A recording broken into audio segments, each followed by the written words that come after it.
They said I humiliated my own brother in front of 3 generals and a table full of senior officers, that I shattered his career just to prove a point.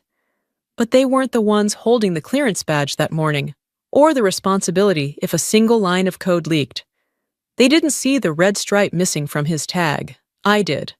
My name is Evelyn Reese, 34 United States Army Intelligence, and that day in the SCIF briefing room wasn't about vengeance.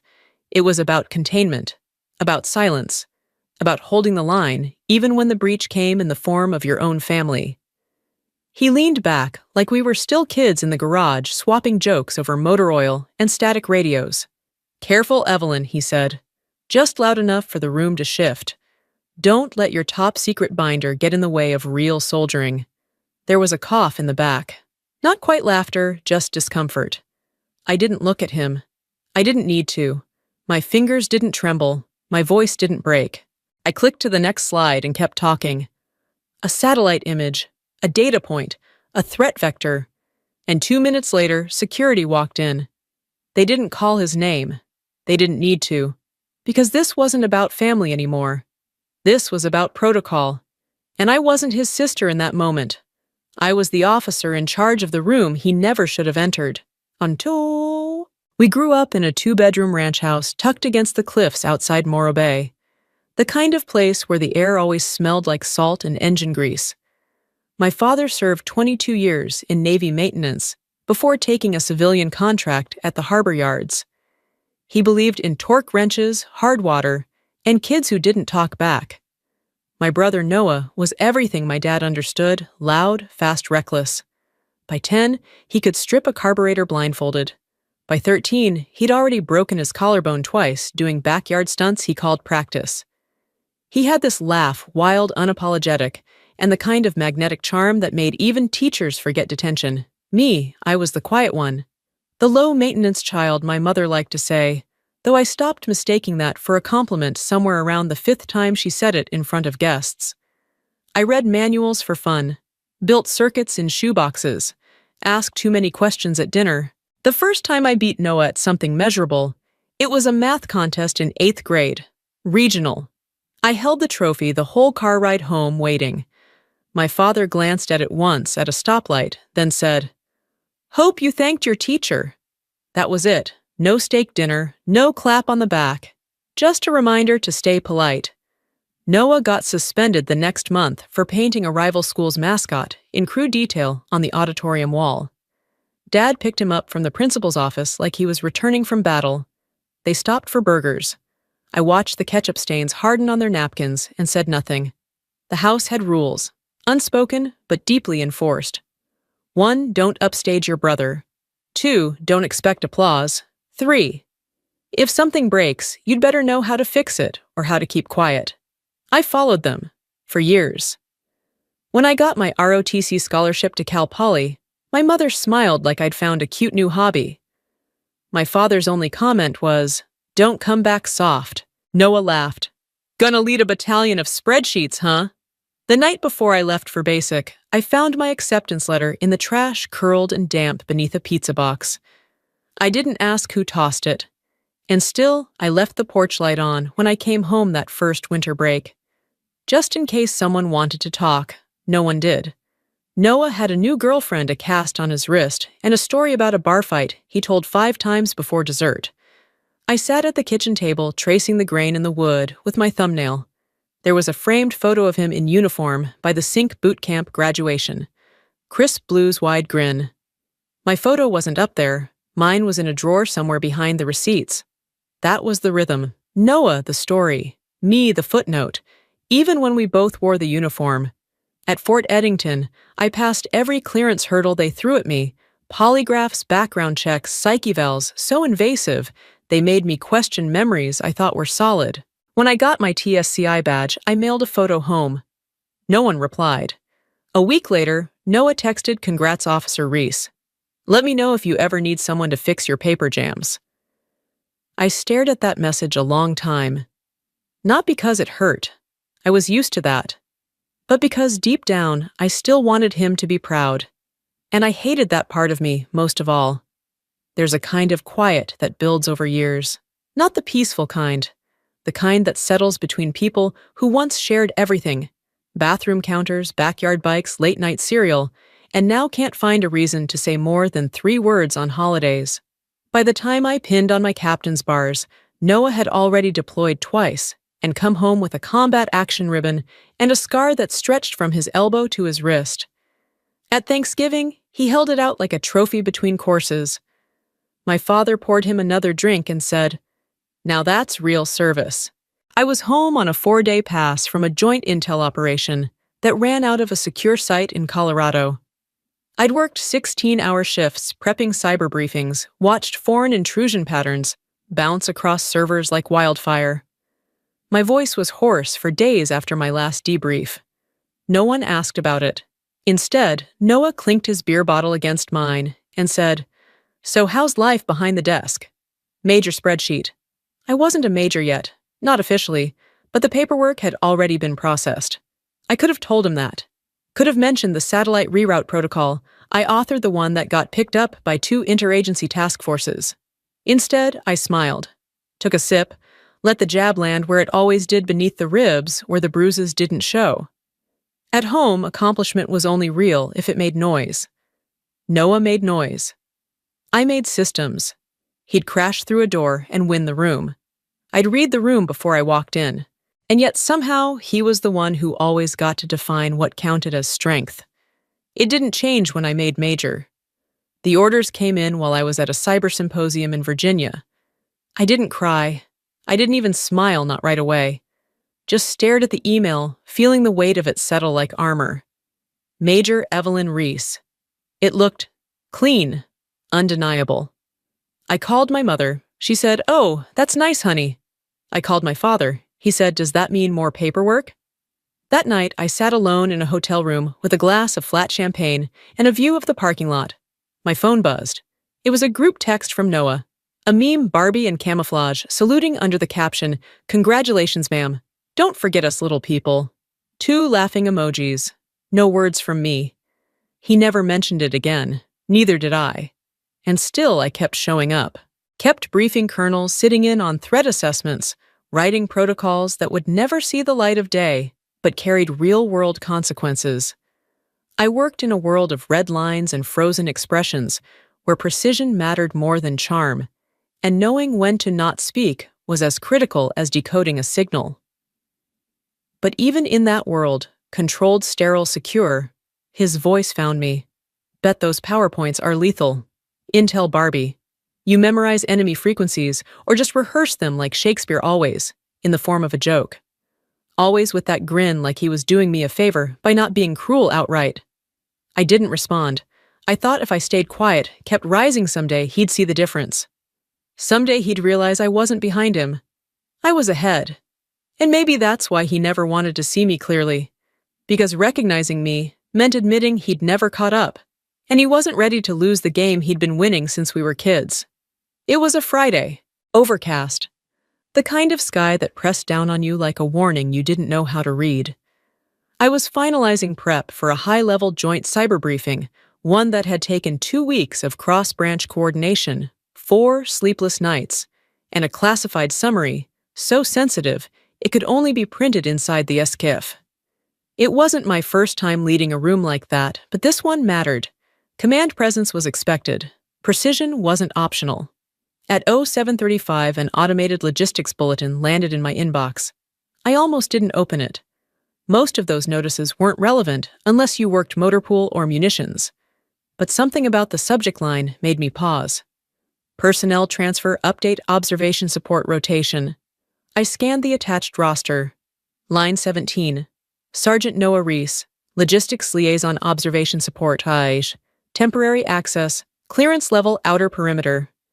My hand stilled on the trackpad. I reread it twice. Then again, not in my unit. Not in my chain of command. But close. Too close. He was coming to Fort Cardale. He'd be assigned as observer on a logistics rotation, intersecting with my operational window. Not cleared for cyber briefings.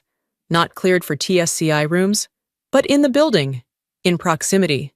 Within breathing range of systems he'd never respected. I leaned back in my chair, letting the silence press in. The fluorescent hum of the office lights was suddenly deafening. The walls felt too white, too sterile. He wouldn't treat it seriously. He'd laugh, make comments, pull rank not with insignia, but with memory, with every time he got the last word over mashed potatoes, and I was told to be polite. He wouldn't see the weight behind these walls. The tension that builds when you hold national security between your hands, like glass, knowing one wrong gesture, can shatter trust you spent years earning. I closed the laptop. Didn't turn on music. Didn't check my phone. Just sat there, the air too still, the quiet suddenly crowded with the past. That Monday, I walked into the skiff early. Did my own security sweep out of habit. Checked the slides. The room was set 23 assigned seats, 3 observers, 2 civilians from NSA, 1 liaison from the DIA, and then a 4th. Row 4, seat B, a name badge I hadn't authorized. Sergeant Noah Reese. No clearance stripe, no embedded chip, just a generic barcode and a title that meant he shouldn't have been there. He strolled in 5 minutes later like he owned the air, khakis not uniform, that same swagger he wore in high school whenever he copied my science project and called it collaboration. He sat, leaned back, arms crossed, foot bouncing. "Morning, sis," he said, loud enough for half the room to hear. "Careful not to spill any state secrets. I know how clingy your files can get." A few people smirked. One person coughed into their sleeve. I didn't look at him. I didn't blink. I turned my head toward the security liaison at the back of the room. Just a glance, nothing more. She caught it instantly. Stood. Slipped out the door. I moved to the podium. Clicked to slide 1. Satellite node imagery. My voice didn't waver. This is the primary foreign signal intercept node identified in Operation Frostline. Over the last 21 days, it's been spoofing US-based IP traffic to camouflage outbound packet signatures from Eastern Europe. Noah coughed. Loud, overacted. I ignored it because I wasn't there to manage his ego anymore. I was there to guard the room, and he had no idea just how badly he'd misread the rules. Exactly 2 minutes into the briefing, the door hissed open. 2 military police officers entered in full uniform, no rush, no announcement. Just controlled motion, the kind that doesn't need permission to command a room. They didn't look at me. They didn't need to. I'd already done my part. I didn't pause the slide deck. I didn't explain. They walked past the 3rd row, turned down the aisle, and stopped at row 4, seat B. Noah glanced up, confused at first, then amused. "Whoa, what's this?" "Thought we weren't doing surprise inspections," he said with that same grin, cocky, untouchable, the kind you only wear when you think the rules are written in pencil. The lead MP leaned in just enough for only him to hear. I didn't catch the words, but I knew the phrasing, knew the tone. I'd used it myself. "Sir, you are not cleared for this briefing. You'll need to come with us." Noah looked at me then. Only for a second. His mouth opened like he might argue, like he might perform one of his grand indignations, but something shifted. Maybe it was the room 20 pairs of eyes trained forward silent. Maybe it was the realization that no one was laughing with him this time. He stood slowly, straightened the sleeves of his jacket, like he was doing us all a favor by leaving on his terms. "Guess I missed the invite," he muttered. "Must have gotten lost in the encrypted mail." A couple officers offered polite smiles, tight and professional. No one chuckled. Noah walked to the exit flanked by the MPs. He didn't resist, just tossed one last glance over his shoulder, as if expecting me to say something. I didn't. The door sealed behind him with a soft click, and just like that, the air reset. No one whispered. No one looked around. The silence wasn't awkward, it was discipline. I clicked to the next slide. If you'll look at the packet movement overlay, you'll see the foreign traffic mapping directly to US mid-tier data centers. These aren't accidental signals. They're probing for protocol gaps. My voice stayed level, controlled. I hit every metric, mapped every attack vector, answered 3 senior-level questions on the fly, without a single misstep. It was muscle memory by now. When I handed off the final mitigation flowchart to the DIA rep, he nodded. Clean. Tight. Executable. That's what mattered in our world. Not apology, not drama, execution. The room dismissed with murmurs of approval, papers folded, chairs tucked. No one mentioned what happened. No one asked who he was. As Colonel Braddock passed my desk, he stopped just for a moment. Gave me a look that wasn't pity, wasn't sympathy.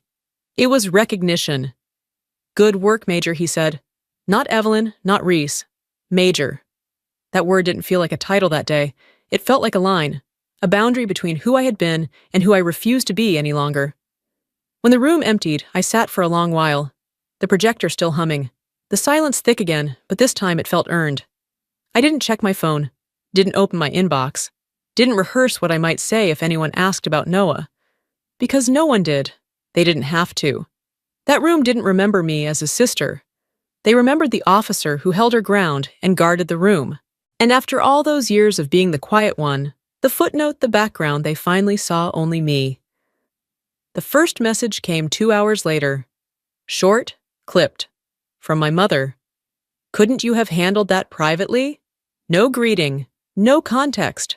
Just a scolding disguised as concern, like I was a child who'd spilled juice on the wrong tablecloth. I didn't reply. I'd learned long ago that in our family, silence wasn't absence. It was a kind of weapon. My father wouldn't call. He never did when things got tense. But word still came, like always, through my aunt at Sunday dinner. "Your father says that was an overreaction. You don't embarrass family in front of outsiders." Outsiders. That's what they thought my commanding officers were. Not colleagues. Not soldiers I'd bled beside in war rooms and threat briefings. Just strangers to be managed around family pride. Noah, of course, took it public. A vague Facebook post appeared the next morning, no names needed. Funny how some folks forget where they came from once they get a little rank on their chest. "Good luck briefing your conscience." 68 likes, 4 laughing reactions. A few comments from old high school friends. "Facts, come on, bro. Don't let it get to you." I wasn't tagged, but I was in every word. Still, I didn't screenshot it, didn't rage type a response, didn't write a counter-narrative. Instead, I sat at my desk, the light from the monitor turning everything around me clinical and blue. And I let the silence stretch. It wasn't pride. It was clarity. Because something else had happened too.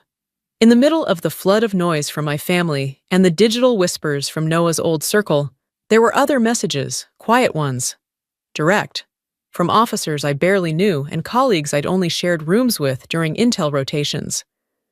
"Wish I had your composure, ma'am." Textbook authority. Not easy to do with a brother in the room. Handled with more grace than I would have. Each one small, simple professional.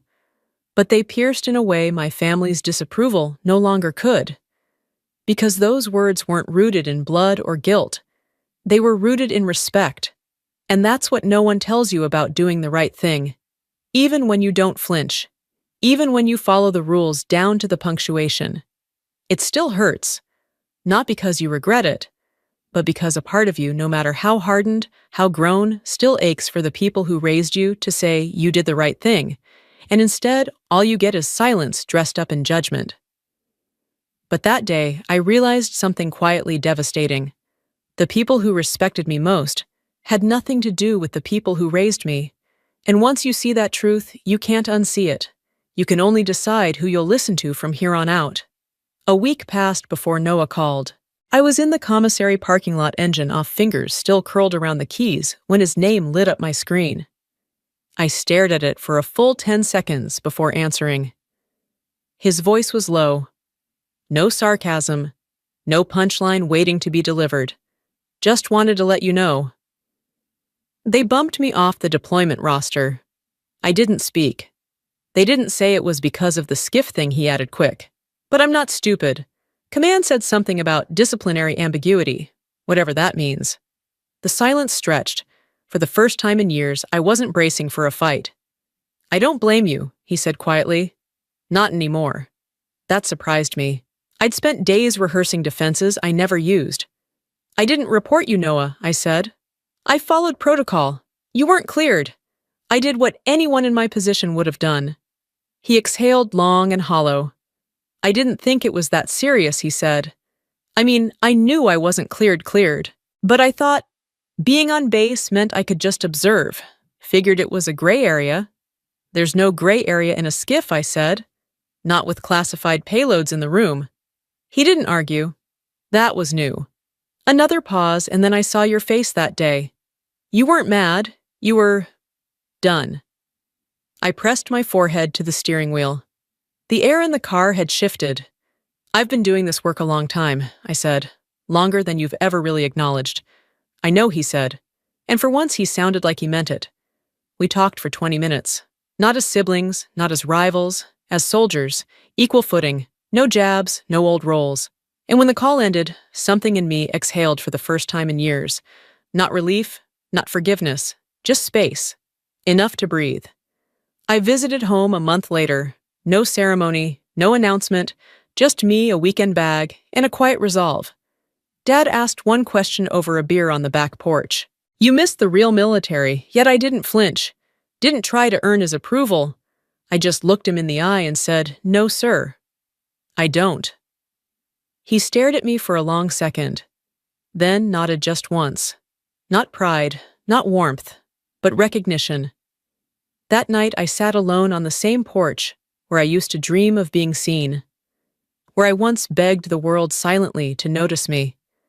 Now I didn't need to be noticed. I didn't need to be liked. I just needed to be true. And I already was. Some stories don't end with apologies. They end with boundaries earned in silence and held with strength. I wasn't the quiet one anymore. I was the one who stood still when it mattered most.